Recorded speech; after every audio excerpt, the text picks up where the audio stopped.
மகா கணபதியே நமக. குரு வாழ்க, குருவே சரணம். ஆன்மீக அன்பர்கள் அனைவருக்கும் இனிய வணக்கங்கள்.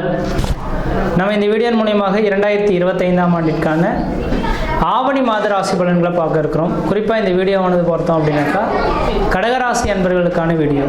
இந்த கடகராசி அன்பர்களுக்கு ஆவணி மாத கிரகநிலை ஆராயும் போது இந்த ராசியின் குணாதிசயங்களை பற்றி நம்ம ஃபஸ்ட்டாக தெரிஞ்சுக்கணும்னு நினைக்கிறேன். முதலாவதாக பார்த்தோம் அப்படின்னாக்கா இந்த கடகராசி என்பது தாய்மை உள்ளத்தை கொண்ட ஒரு நபர்களாக இருப்பாங்க.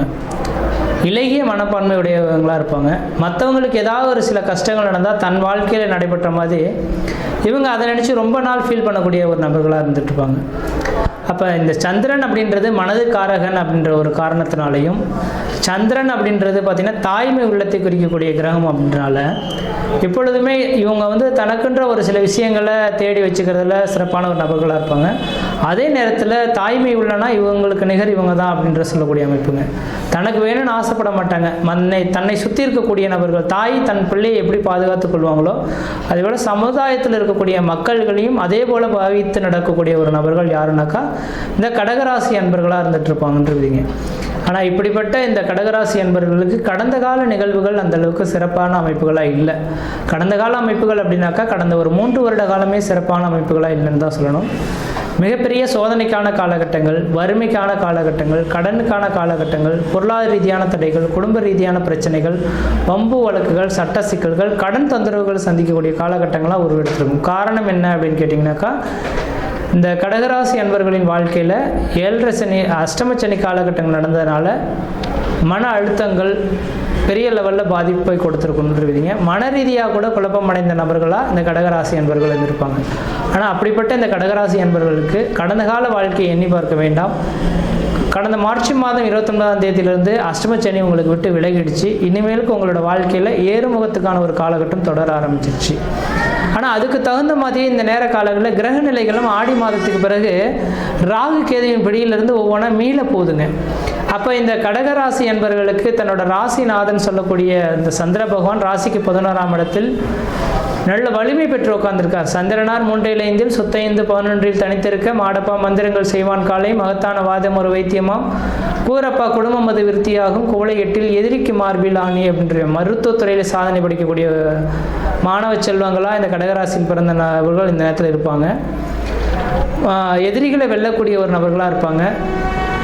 இந்த நேர காலங்களில் குடும்பத்தில் ஒரு சுப நிகழ்வுகள் செய்யக்கூடிய ஒரு காலகட்டங்கள் உருவாகும். இந்த நேர காலங்களில் பண வருவாய்கள் அதிகரிக்கக்கூடிய காலகட்டம் உருவாகும். கடன் பிரச்சனைகளுக்கு ஒரு முற்றுப்புள்ளி வைக்கக்கூடிய காலகட்டமாக இந்த மாத காலகட்டம் உங்களுக்கு இருக்க போகுதுங்க.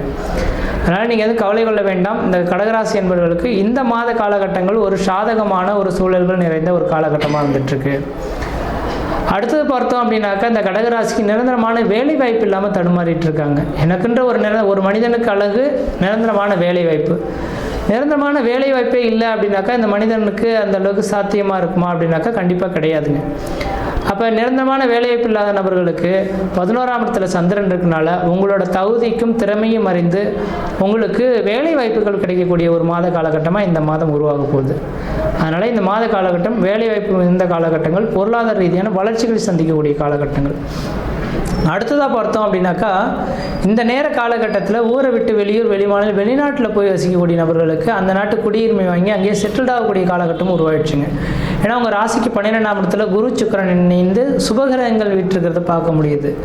அப்போ சுபகிரகம்னு சொல்லக்கூடிய 2 கிரகமும் 12ஆம் இடத்தில் தொடர்புறதுனால வெளிநாடு வாழ்க்கை, வெளிநாட்டில் இருக்கக்கூடிய நபர்களுக்கு பேர் புகழ் கௌரவங்கள் சந்திக்கக்கூடிய காலகட்டம் உருவாகும். வியாபாரத்துறையில் கமிஷன் பேசிஸில் வேலை செய்யக்கூடிய நபர்களுக்கு அதனால் லாபங்கள் அதிகரிக்கக்கூடிய காலகட்டம் உருவாகும். அரசாங்கத்தினால் ஆதாயங்கள் பெறக்கூடிய ஒரு காலகட்டங்கள் உருவாக போகுதுங்க.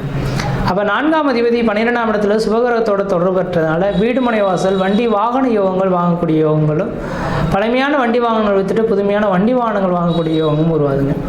அப்போ இந்த மாத காலங்களில் குடும்பாதிபதினு சொல்லக்கூடிய கிரகம் குடும்பஸ்தானத்தில் ஆட்சி பலம் பெற்று கேதுவுடன் இணைந்து இருக்கிறதுனால தனப்பிரச்சனைகளுக்கு ஒரு முற்றுப்புள்ளி வைக்கக்கூடிய காலகட்டங்கள், தனப்பிரச்சனையிலேருந்து மீண்டு வரக்கூடிய காலகட்டங்கள், பொருளாதார அபிவிருத்திகள் பெறக்கூடிய காலகட்டங்கள் உருவாகுங்க. இப்போ பொருளாதாரத்திலேருந்து ஒரு சங்கட்டமான சூழலிருந்து பண வருவாய்கள் அதிகரிக்கக்கூடிய காலகட்டமாக இந்த நேரம் வந்துட்டுருக்கு.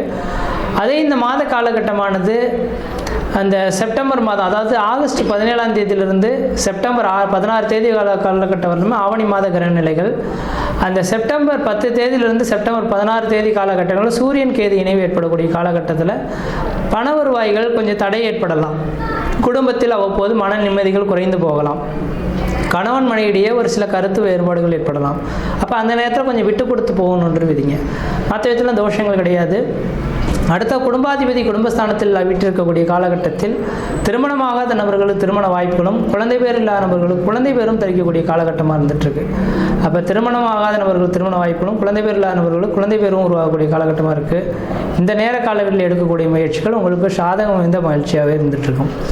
அப்போ அடுத்ததாக பொறுத்தோம் அப்படின்னாக்கா, அந்த கல்வி ஸ்தானாதிபதி வித்தை ஸ்தானாதிபதினு சொல்லக்கூடிய கிரகம் உங்கள் ராசிக்கு 2ஆம் அதிபதியாக வருவார்.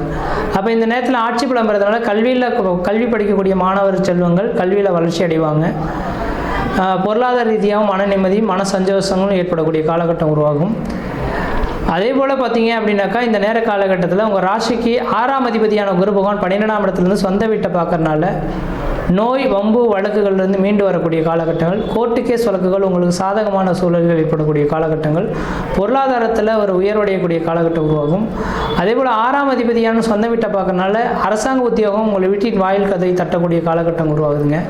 அதனால் இந்த நேர காலங்களில் அரசாங்க வேலைகளுக்கு முயற்சி எடுக்கக்கூடிய நபர்களுக்கு அரசாங்க உத்தியோகம் கிடைக்கக்கூடிய காலகட்டங்கள், திருமணமாகாத நபர்கள் திருமண வாய்ப்புகள், குழந்தை பேர் இல்லாத நபர்கள் குழந்தை பேர் உருவாகிறது, குடும்பத்தில் ஒரு சுப நிகழ்வுகள், சுபகாரியங்கள், அழியா சொத்து சேர்க்கைகள், வீடுமனை வாசல் வாங்குவது, கட்டுவது, குடிபெயர்வது, குலதெய்வத்துக்கு செய்ய வேண்டிய சடங்குகள் செய்கிறது, இது மாதிரியான சுப நிகழ்வுகள் ஏற்படக்கூடிய ஒரு காலகட்டமாக இருக்குது. அதேபோல் 8ஆம் இடத்துல ராகு இருக்கிறது அந்தளவு விசேஷம் கிடையாது. 8ஆம் இடமானது அடிவயிறு சம்பந்தப்பட்ட பிரச்சனையை கொடுக்கும். அப்போ சாப்பாடு உணவுப் பொருட்களை மட்டும் துரித உணவுகளை சாப்பிடக்கூடாது. அன்னைக்கு சமைச்சு அன்னைக்கே சாப்பிடக்கூடிய உணவுகளாக இருக்கணும். ஸ்டாக் வச்சு சாப்பிடக்கூடிய உணவுப் பொருட்கள் கண்டிப்பாக பாக்கெட்டில் அடைக்கப்பட்ட உணவுகள்லாம் சேர்க்கக்கூடாது. அடிவயிறு சார்ந்த பிரச்சனைகள் வரலாம். அல்லது ஒரு சிலர் சாப்பிடாமலே இருந்து அல்சர் சம்மந்தப்பட்ட கம்ப்ளைண்ட் வரலாம். அதனால் இந்த நேர காலங்களில் சாப்பாடு விஷயத்தில் மட்டும் கவனமாக இருந்தீங்கன்னா போதுமானது. அடுத்தா பார்த்தோன்னாக்கா, உங்கள் ராசிக்கு 9ஆம் இடத்துல சனி பகவான் இருக்கிறது தந்தை வழி சொத்து சுகத்தினால ஆதாயங்கள் ஏற்படக்கூடிய காலகட்டமாக இருக்குது. தந்தைக்கும் உங்களுக்கும் ஒரு சாதகமான சூழல்கள் ஏற்படக்கூடிய காலகட்டமாக இருக்குது.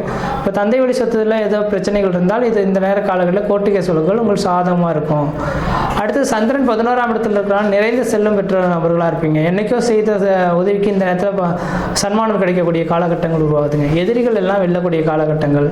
குரு சுக்கிரன் 12ஆம் இடத்துல திறந்ததுனால குடும்பத்தில் ஏதோ ஒரு சுப நிகழ்வுகள் 4 பேர் அழைத்து விழுந்து படைத்து மன நிம்மதியை பெறக்கூடிய ஒரு காலகட்டமாக இருந்துகிட்ருக்கு. அதனால் இந்த ஆவணி மாத கிரகநிலையானது கஷ்டங்கள் நீங்கி வளர்ச்சி பெறக்கூடிய ஒரு மாதமாக இருந்துகிட்ருக்கு.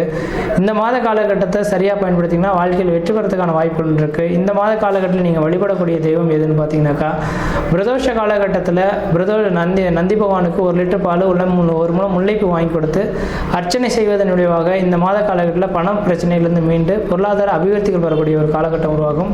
அதனால் இந்த மாத காலகட்டத்தில் எந்த விதத்தில் நீங்கள் முயற்சி எடுக்கிறீங்களோ அந்த அளவுக்கு வளர்ச்சி பெறக்கூடிய ஒரு மாத காலகட்டமாக இருக்குது. முயற்சி எடுத்து பாருங்கள், கண்டிப்பாக வெற்றி பெறுவீங்கள். நன்றி, வணக்கம்.